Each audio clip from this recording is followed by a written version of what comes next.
Hey, friends! Just so you know, we enjoy the swear word and we rely on good old fashioned humor to get through some seriously dark subject matter. At no time do we intend any disrespect toward the victims or families of the victims in the cases we cover. Also, be sure to listen to the end for a few palate cleansing bloopers to reset your mindset. And with that, we thank you for listening and we hope you enjoy.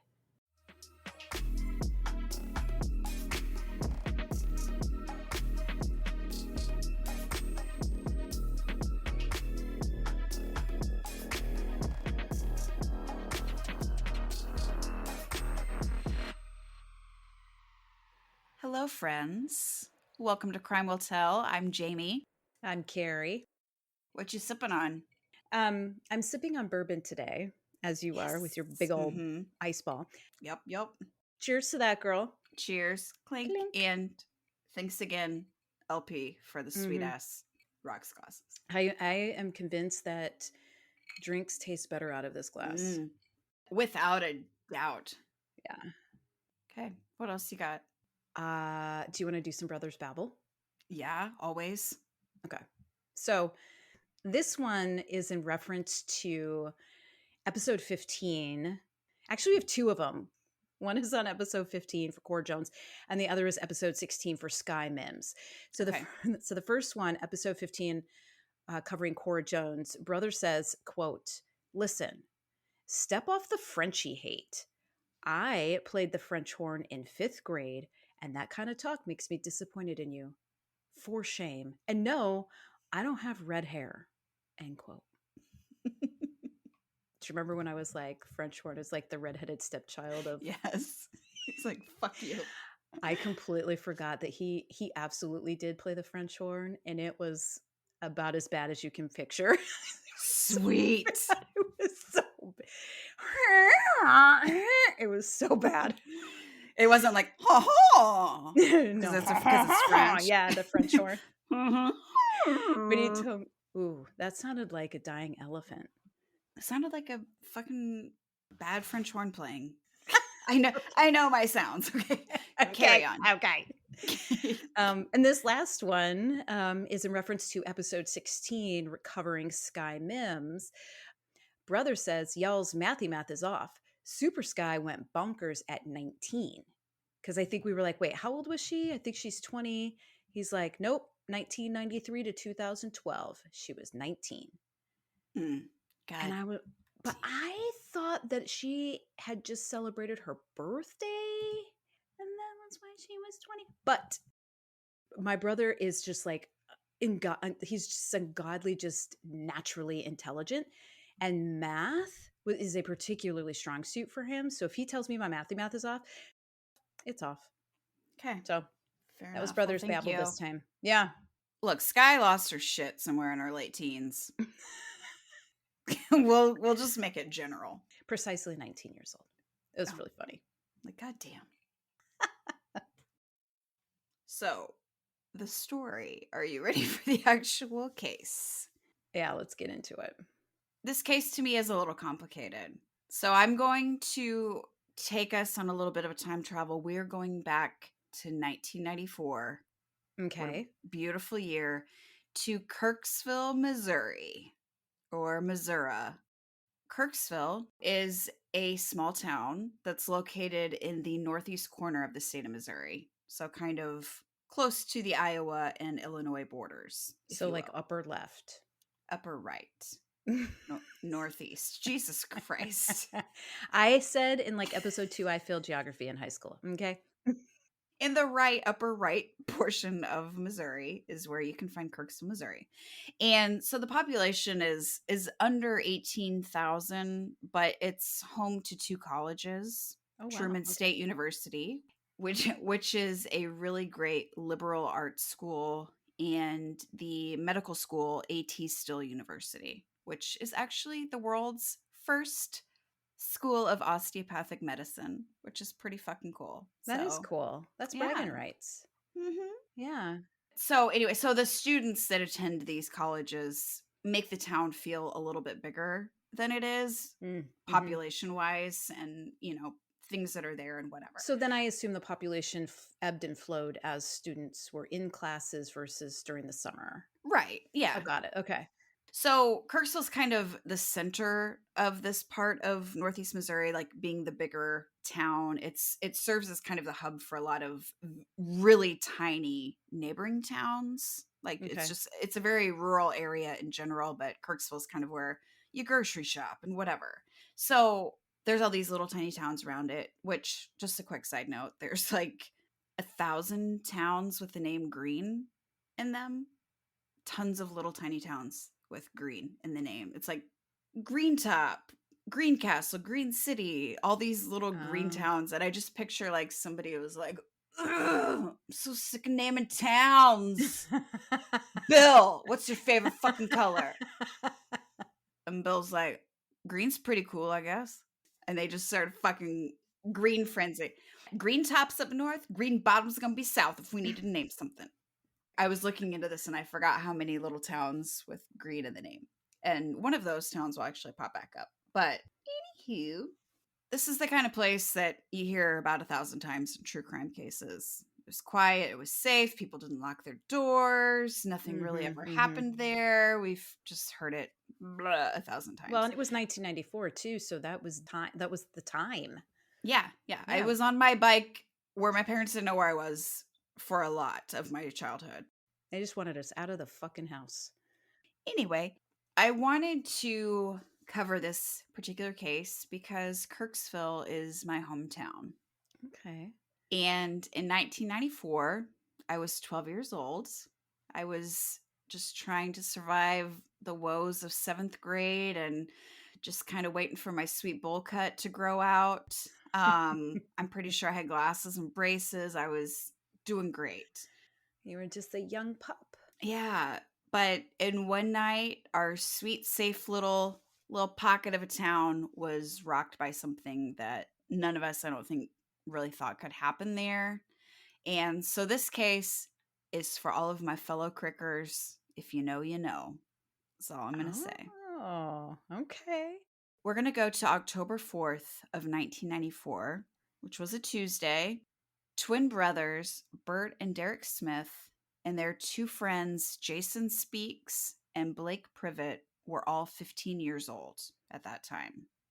The Smith twins and Jason Speaks were from Kirksville, and Blake Privet was from Green City, one of the green towns that I mentioned, which is about 25 miles west of Kirksville, so not too far. All four of them had previous run ins with the law. Bert Smith was on probation for a firearms violation, property damage, and possession of alcohol. His brother Derek also had firearms charges, and Jason had charges for property damage, truancy, and felony tampering for stealing a vehicle. And Blake Privet had dropped out of school, but he was on probation for burglary and theft. And apparently, he'd been involved with harassing one of his former teachers and the vandalism of her home. Mm. So at 15, they are living large. Like, if there was a nail in it competition, these guys would all have blue ribbons. I mean, certainly blue ribbon for participation, huh? Right. Just hope everybody had fun. So they're just a general fucking nuisance. Mm-hmm. Up to no good. Don't give a shit. I don't really know a lot of details about how the four of these guys knew each other, but they got a raging case of the fuckets and they decided that they were just going to run away together and go to Canada. Like you do. Okay. Wait a minute. I'm still catching up because the raging case of the fuckets. That's fantastic. I get that all the time, actually, come to think of it. I have no fucks to give anymore. Yeah, that's why I have short hair. One day I just got a case of the fuckets and I was like, whatever, I'm gonna cut my hair off. So at 15, they were obviously low on money and good ideas. And they just figured that they could kind of rob people along the way to get money for their trip. Oh my god. Also, another quick side note, as I mentioned, I was in seventh grade. I needed to try and find my seventh grade yearbook, but at least one of the Smith twins, if not both, were in my school in eighth grade.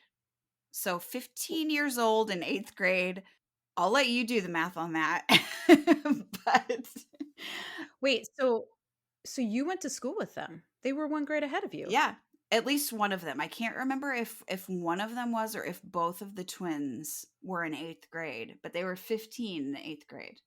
But I highly doubt that these guys were going to be doing any college tours on their way up to Canada. Question, why Canada? I don't know. It didn't say. It just, I think maybe it was the closest country. They didn't know Spanish, so maybe they chose Canada. I have no fucking clue. The logic that, a 15-year-old truant kid uses is probably something I can't. It's not normal logic, is what I'm saying. Right. They ended up stealing a Chevy Blazer that belonged to Blake Privet's father, and they just took off for the Great North. I mean, this was the days before GPS and cell phones. I think they were just like, we're going north. Let's do it. So they started off with grand larceny Yeah, because they're all 15. no licenses. So Jason Speaks brought a 22 caliber rifle. No Oh, snacks or anything, but you know, whatever. Like if the you're just taking necessities. off, you need a gun. Holy So hell. they made it to Marshalltown, Iowa, which is about 150 miles north of Kirksville, and it kind of sits just northeast of Des Moines. And they started to have some issues with the Blazer. Like it started to have some mechanical issues. And Blake's father was a mail carrier, like a rural, Mhm. that fucking word, rural mail carrier. And so this Blazer he used for his mail route, and it had flashing yellow lights on the top of it. Okay. So not only did Blake steal his dad's vehicle, he stole his dad's vehicle that he used to fucking make money at his job. Right. Okay. So it's all around just solid plans. That's a serious dick move. Yeah. Yeah. Jason decided, hey, maybe we could pull some people over. They'll think that we're cops and we can steal their Okay. vehicle. Right. So that ding dong plan was set in motion. And because of that, so many lives were forever impacted because of it. Mm. With this great genius plan in mind, they continued driving through Iowa, and their unfortunate victim was 32-year-old Rebecca Jean Hauser. I saw some places that people were saying Hauser, but I'm going to say Hauser because I feel like that was the most common Mm-hmm. pronunciation.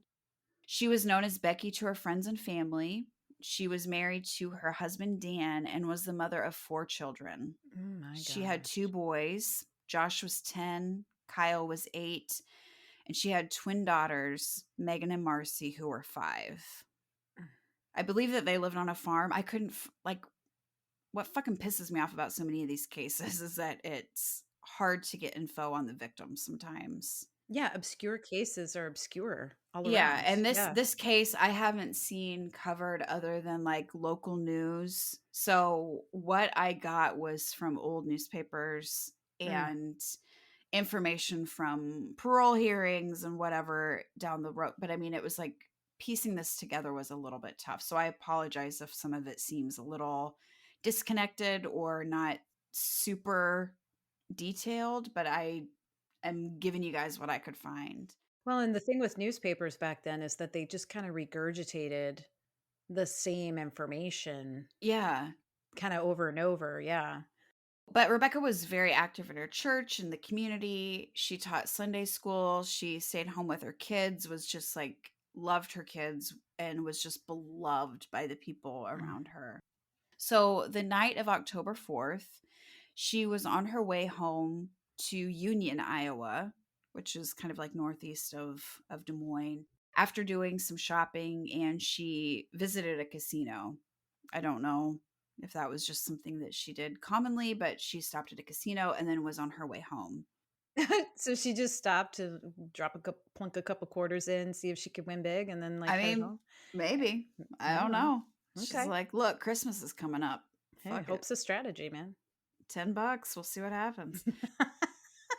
I kind of like that attitude, actually. I kinda You like do? it. Yeah, Yeah, I I do. mean, I'm kinda like, "You know what? There's a casino. I'd pass by the fucking casino every day. I'm gonna go in and I'm gonna play a few slots, whatever. So what? Worst case scenario, I'm out 10 bucks, but I had fun doing it." I like right? that. So maybe Yeah, she had a little case of the fuckets too. maybe she did, but the right kind of fuckets. A productive case of the fuckets. The boys ended up using the lights on the vehicle to Mm. pull Rebecca's vehicle over. So did they come up behind her? Or do you Yeah, not have that? Yeah. and she pulled off, on the side of the road. Jason speaks. Jason, I guess I'll stop using their last fucking names at this point. Well, and Jason Jason, speaks, it's like a fucking active noun or yeah. verb. It's a verb. It's like Jason speaks. Okay. Well, what did he say? Bert heard. Derek saw. Any hoozle. Moving on. Okay, so Jason approached the vehicle after she pulled over and she pretty much immediately asked for identification cuz I'm sure after watching these teenagers roll out of this car like, fucking clown car, and I'm sure she immediately knew that something was up and was questioning their authority. Like, Well, yeah. And as the older you get, the younger kids look. So by the age of 32, married with kids, like yeah. those 15-year-olds probably look like 10-year-olds to her. Yeah, plus they're just wearing like normal clothes, and I'm sure like these peach fuzz face motherfuckers with balls that barely dropped didn't scream law enforcement. Like, you got to be like, what in the fuck is happening? And then also the lights on the car are yellow, so I think that they probably got your attention initially, but then you're like, wait, that's not like a cop car. You know what I mean? Like, Mm-hmm. I'm sure there were just a million things going through her poor head. So, unfortunately, this attempted robbery quickly escalated to a brutal fucking murder. Mm. They ended up robbing her, shooting her, beating her with the butt end of a rifle, and stabbing her more than 30 fucking times in the chest. On the side of the goddamn road? Yeah, Just just on right a there? a dark rural road in the middle of Iowa. So was it at night? Yes. So that probably pronounced the flashing lights for her. Yeah, so it's like, okay, you're getting pulled over, but then, like, once you stop and can really kind of Like, assess the grasp, situation, yeah, you're yeah. like, "Wait, what is happening, and who are you clowns?" There's a level of vulnerability too when you're driving at night.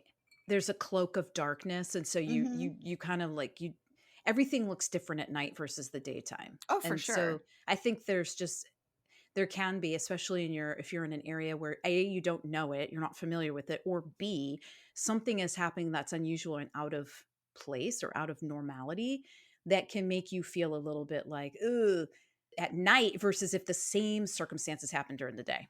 For sure.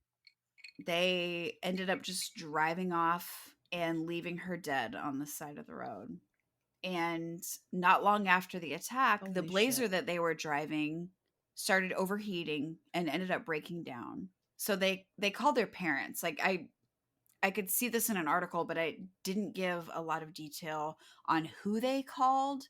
But Like they which called, parents? yeah, they called Someone one of someone's them called their parents and parents. were like, "We're in Iowa, the car broke down," and they asked to be picked up. But because they were hours away at this point and it was late at night, whoever they called ended up calling the police in Marshalltown, Iowa.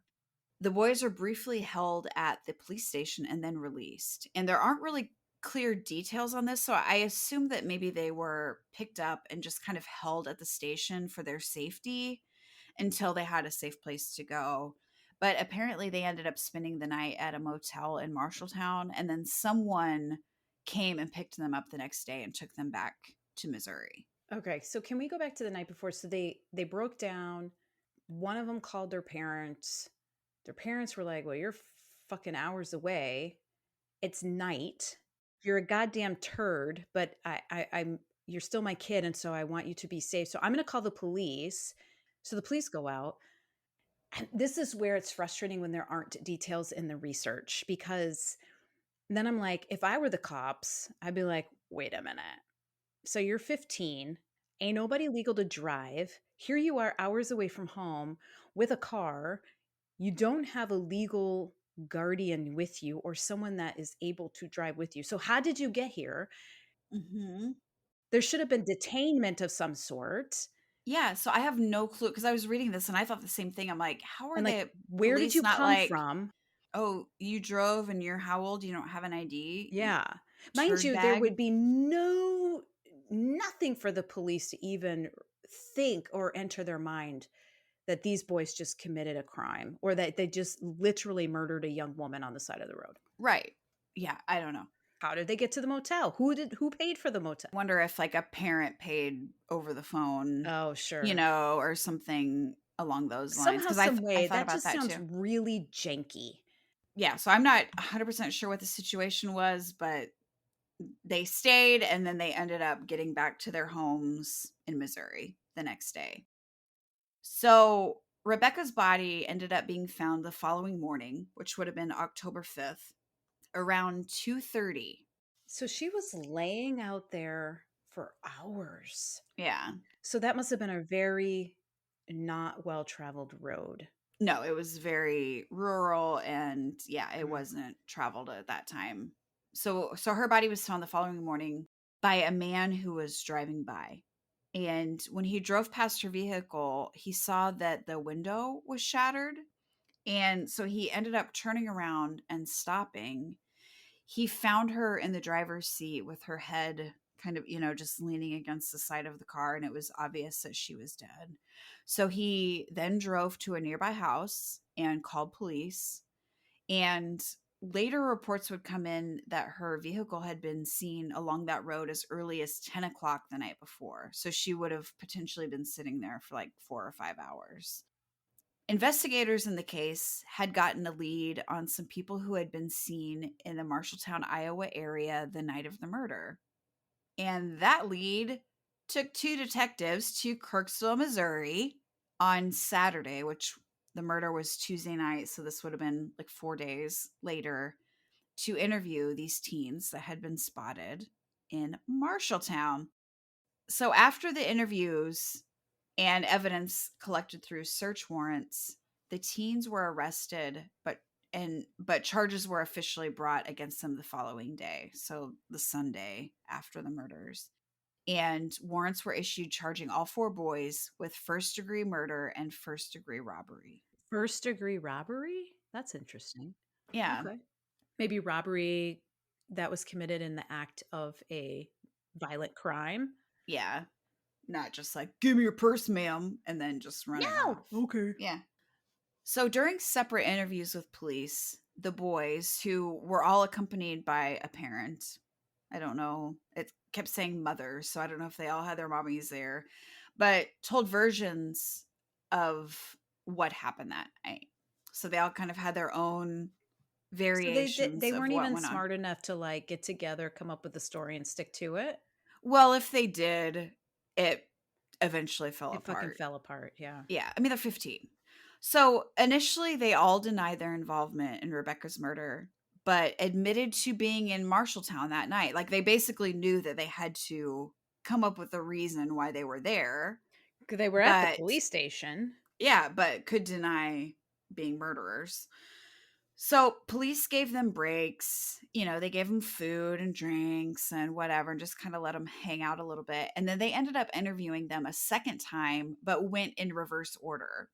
So, like, I think Blake was last to be interviewed the first time, but he went first the second time. And so they just let him sit there and like wait it out. And they all had inconsistencies from their previous interviews, and they started making incriminating statements regarding the murder. So police are like, these are our fucking guys. What happened? So eventually, Bert Smith admitted to shooting Rebecca. He fired a shot into her car, which struck her in the back of the head, and then he started stabbing her repeatedly. The medical examiner actually later testified that the gunshot skimmed her brain and likely stunned her, which would have really diminished her ability to try to run away or fight, but she was still coherent enough to be able to Know kind of what's going interact on. with them. Yeah. Yeah.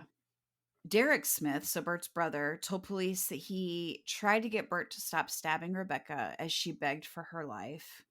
He said he even used the butt of the gun to try and push her away from him. Like, so from the side of the vehicle, like push her, but he Okay. couldn't get him to stop stabbing her. Okay, so he's saying, "No, no, I used the butt of the gun to, like, get her away from harm."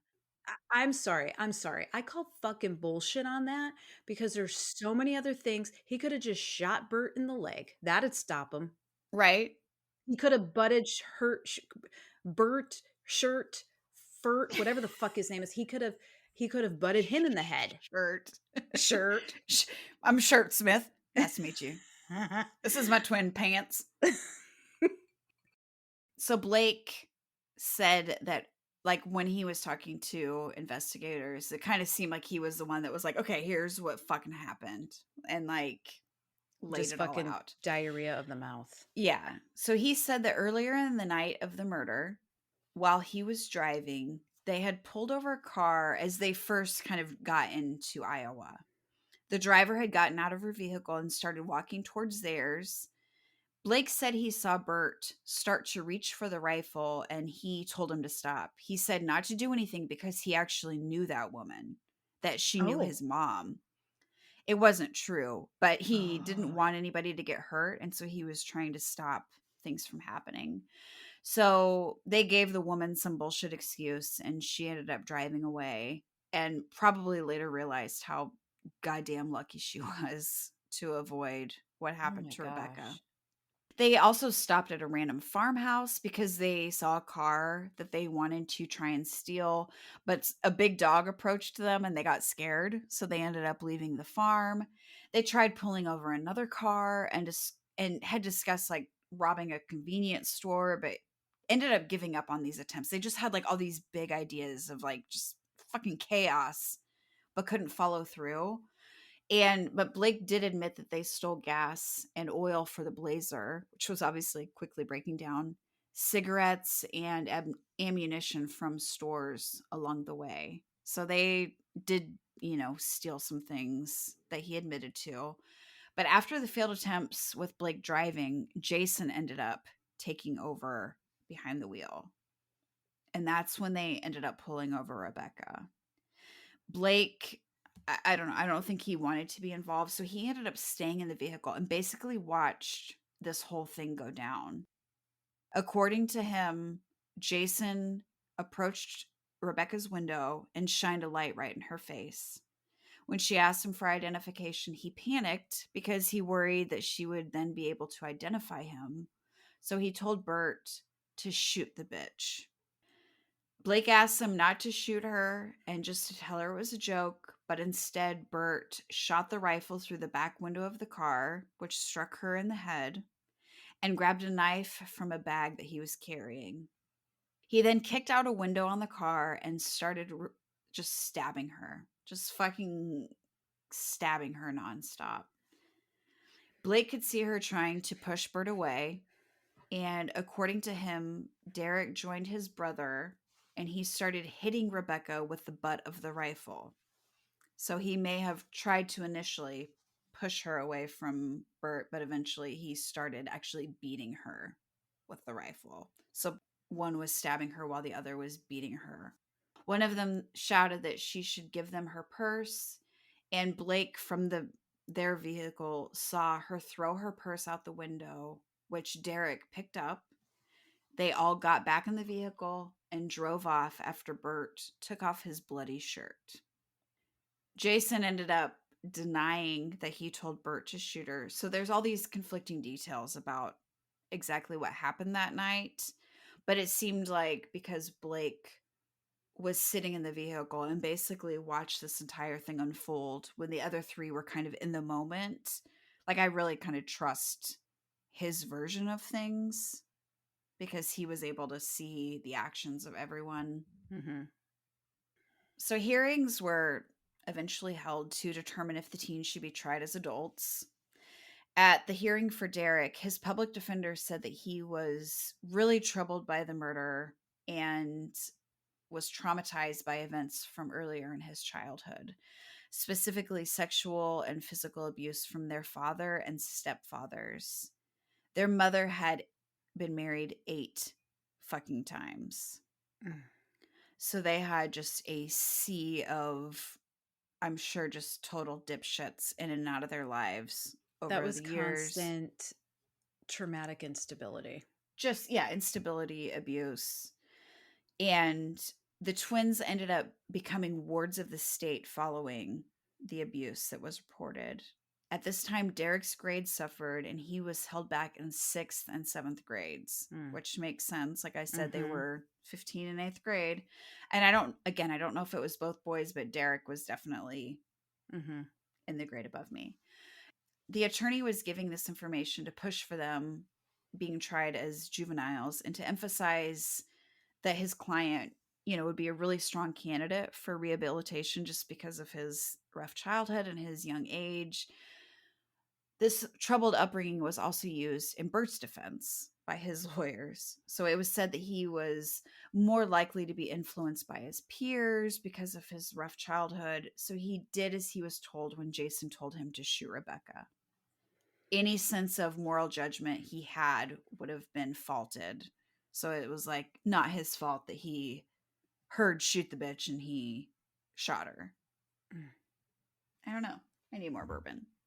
A simultaneously interesting yet extraordinarily scary fact is that impulse control in young people, as they're going through puberty and adolescence and growing into young adults, impulse control is basically non existent Mm-hmm. because the neurons that are firing in the brain and the synapses that are, waking up, they don't wake up until you're like older, like Mm-hmm. your early 20s.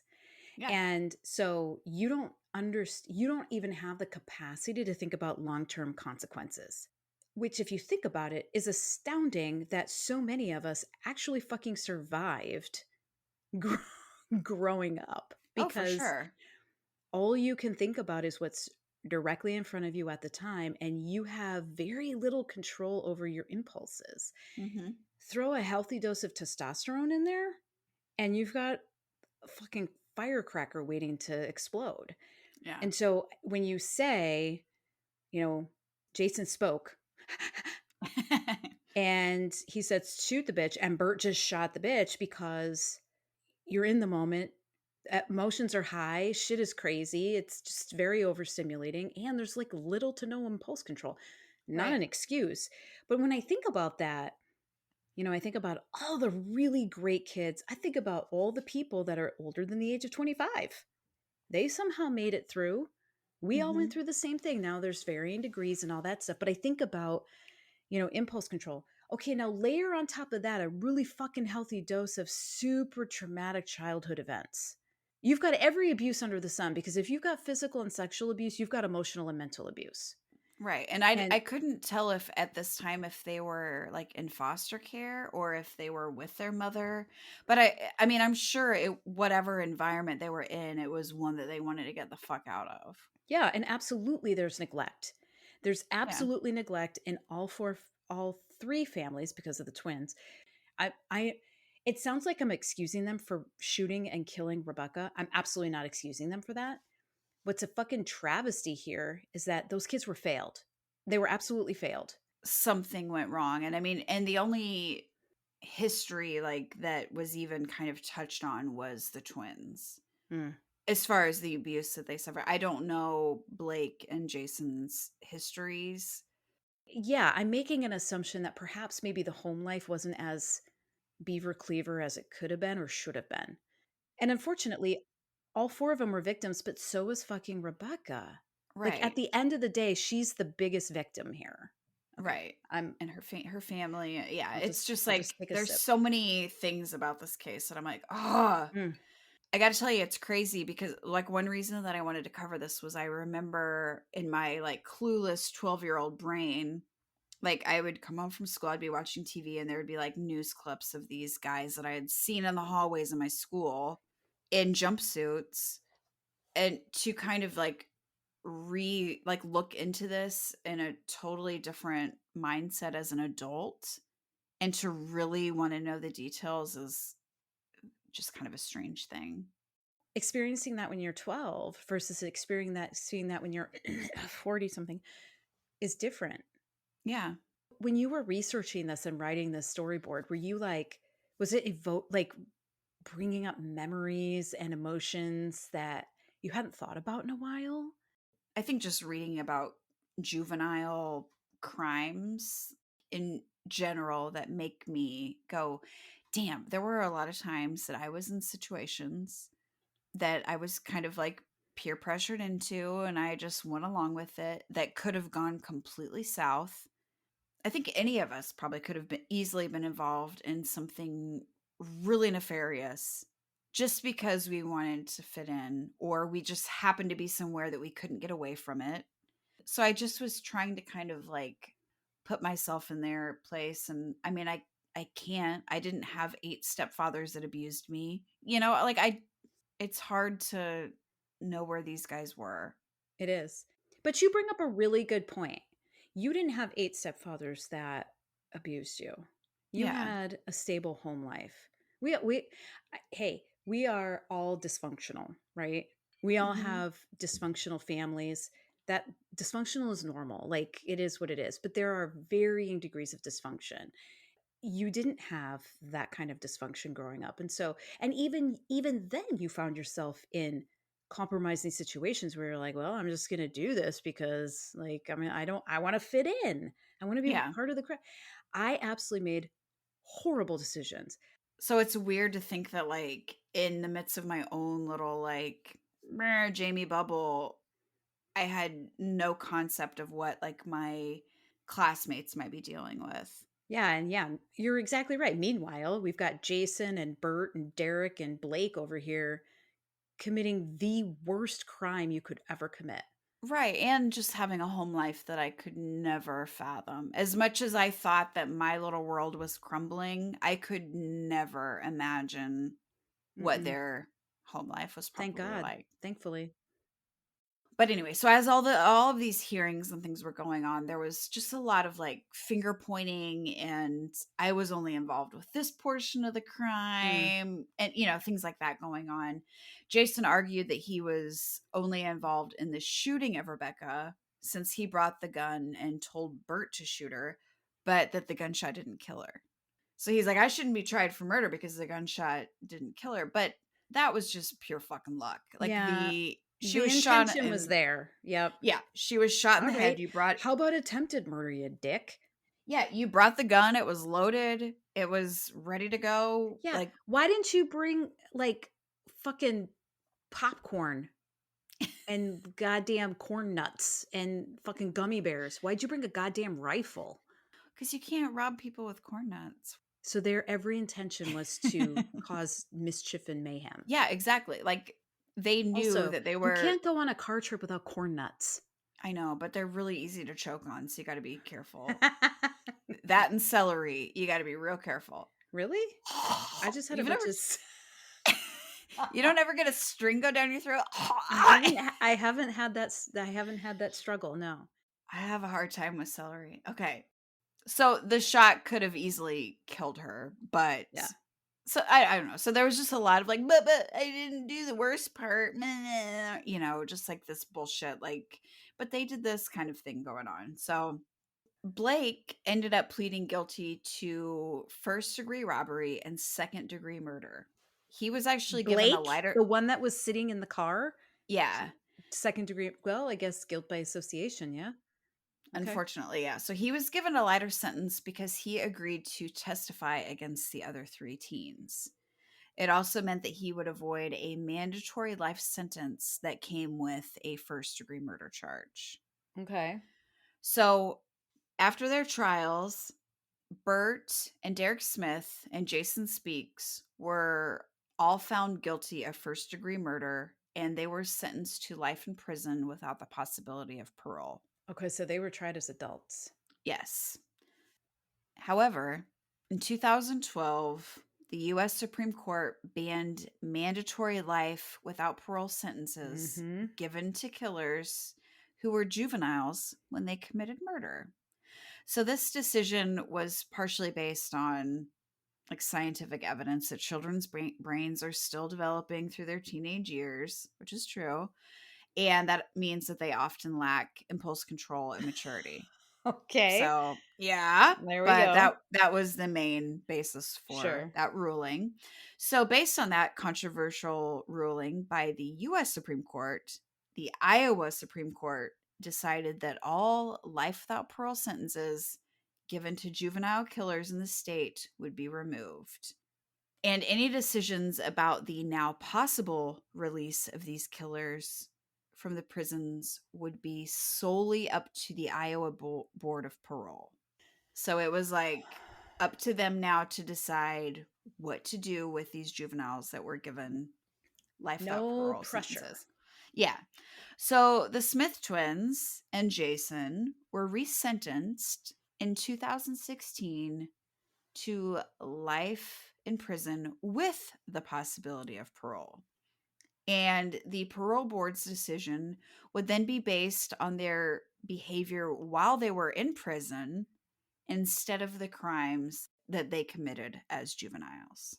This is multifaceted because not only is it about the fact that the brain isn't fully developed and there's impulse control, what's the word? Inadequacies and all that stuff, but it's also about the idea of reformation, which we've touched Hmm. on in the past, in whether or not. Mm, okay. This hits a lot of things. Yes, it does. Yes, it does. So, because of this decision, Jason Speaks was granted work release in 2020. So he is serving that in Cedar Rapids, Iowa. I was born in Cedar Rapids, Iowa. I know. Blake Privet was granted parole in 2017. He lives in Fairfield, Iowa, which is my dad lived there at one point, at a community-based corrections facility, and he is set to be fully released in 2029. So his sentence will be completely done in 2029. Okay. So, despite repeated objections from the Hauser family, Derek Smith was the last to be released in December of 2023. So, this just fucking happened. Wait, Derek Smith was the last to be released? Bert's the one that fucking killed her and stabbed her and I know. I don't know what the hiccup was with his parole, but he was denied parole in September of 2023 when his brother Bert was released. So, Bert was released September of last year, and Derek was released like 3 months later. He appealed the parole board's decision and he was granted work release in November. And so he was eventually like officially released from prison in December. So they are now in work release programs too. okay. When Bert, the actual murderer, was released in September, he and his wife, Erin, Seriously, another one? yeah, yep. So I couldn't find any details on that sitch, but he obviously had Got a married. magical wedding at a prison. You know And what's but interesting is that when people are incarcerated, they lose their right to vote. mhm. Yet, they can get married and some of them can have conjugal visits, which could lead to procreation. Yeah, and as a gay person who's scared that her rights to get married are going to be overturned, it pisses me off that fucking killers can get married in prison. Same girl. Ugh. Anyway, Bert and his wife Erin, lucky gal, issued the following statement when he was released from prison. They said, "We understand the release has reopened old wounds. Out of respect for the Hauser family, we have to limit our words and only say we don't want to further pain for anyone, including our family who is also affected by this. We are grateful for the second chance that has been given and don't go a day without thinking about Rebecca," which I'm sure didn't mean a goddamn Bullshit. thing Yep. to Rebecca's family.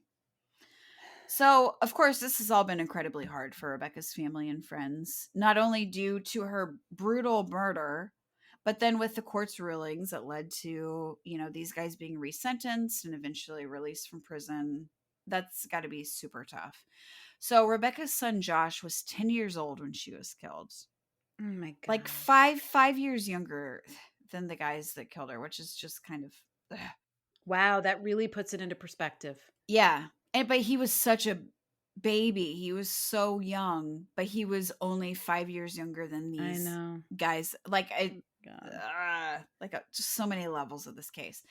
So, in response to the Smith brothers getting released from prison, he stated, "I feel like the roles of victim have been reversed, at least in the public's eye, maybe. Now we're being treated as secondary, and it feels like the guys that did that to my mother are being more victimized now than we are," which I totally understand.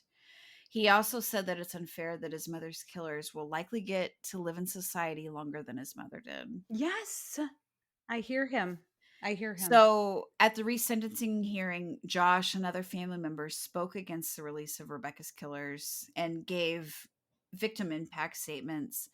The Smith twins and Jason were all in the courtroom to hear the statements, and after the resentencing, they actually apologized to the Hauser family and expressed regrets for the violent actions that they committed against their beloved Becky. So they did show a lot of remorse towards the family, like during that hearing.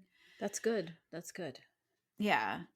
Josh, her oldest son, has struggled with depression and anxiety, nightmares, panic attacks. I mean, of course, all related to his mother's death. And then, of course, the resentencing that happened. And now the parole of these four guys that killed his mother. But one thing that I thought was really cool was that he and his wife wanted to do something to help them cope. And so they created Becky baskets in honor of his mother. And basically, they created these baskets that were given to kids who were dealing with tragedies. They included journals, sketch pads with crayons, tissues, and stuffed bunnies.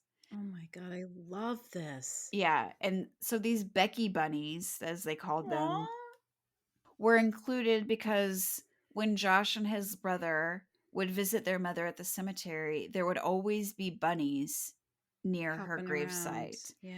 And so Josh hoped that these baskets would help to comfort other kids who were affected by tragedies and hopefully get them to kind of open up and be able to discuss their feelings and emotions and to get them the help that they needed. I really like that. And so, like I said, this one was, it just brings up a lot of situations, like you said, about the reform and the thoughts on juveniles being charged with life sentences, which obviously the Supreme Court overruled. But I think that this case also brings up the issue of not only does like the sentence fit the crime, but does the sentence fit the involvement with the crime? Hmm. Like in this case, Bert shot her. He was the one who actually stabbed her. He was the one who killed her. He was responsible for her death solely.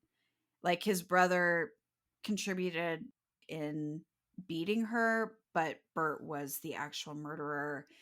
And Blake was uncomfortable the entire time, according to his report on things. He was in the vehicle. Like he really was just like, I don't want any part of this. And truly I kind of look at him and go, okay, you knew you were running away. You knew you were stealing a vehicle. You knew there was going to be a gun and that robbery was going to be the main mode of funding for your trip to Canada. So you knew that this was going to be kind of a shit show, but I don't think that his brain, like that murder was going to be an option.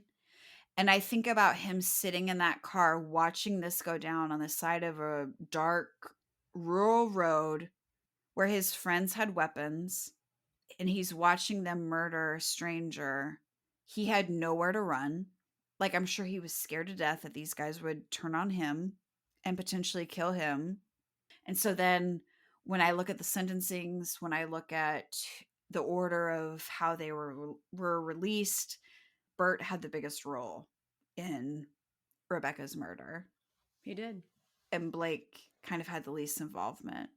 Well, and if they were all in different prisons, they reported to different parole boards. Now you've got massive variability.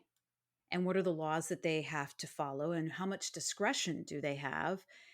Every single person on the parole board, they come to their position with their own lens, their own life Mhm. story, their own experiences. And so you've got biases whether you like it or not. And we all have many biases. That's just fact of life. That's the human Right. condition. And so now you've got variability. And when you've got variability, you have subjectivity. And when you have subjectivity, you don't have standardized fairness. Because is there really such a thing as standardized fairness? I don't know. I don't think there is, but whatever. It's just there's so many things about this case that I'm like, "Oh, man." This case left me with a high level of discomfort. Like I was just very uncomfortable, like in my feelings about this case. Yeah. I do love the fact that Rebecca's son and his wife really like keep her memory alive and respect it and honor it. And He's like doing everything he can to honor his mother's memory I like that. and to Yeah. help other kids that have dealt with tragedies, and I think that that's just really awesome. So Josh, Well thank done, you. Josh. Yeah. Keep it up. Thank you for listening, Carrie, and to everyone Always. else. We love you guys. We So appreciate much. you. We feel it too. Yeah, yeah. We've been getting a lot of really good feedback and I dig it. Yeah. But we appreciate you guys for listening and we love that you're sharing it with friends and Yeah. family and coworkers and whatever and that it's just kind of starting to build and launch and Yeah. we're loving it. So we appreciate you guys. Anyway, thank you. With all that, goodbye, Carrie. Goodbye, Jamie. I'm gonna make a doll out of your hair. Oh my God. Her name's Denise and she sleeps under my pillow. So creeped out. You don't want a hair doll? Oh no, I don't like that one bit. No. I want to show you before I mushed it. Oh my God, ew. Is it Big Tits McGee? Yep. Cool if they all met and had sex. What? There's got to be some fun. What else should we do? Nothing. Oh, that's a really good idea. I'm going to do that too. And I'm going to go potty. That's awesome because I think I have an episode about as long as a drawn out fart. The fuck? That was great.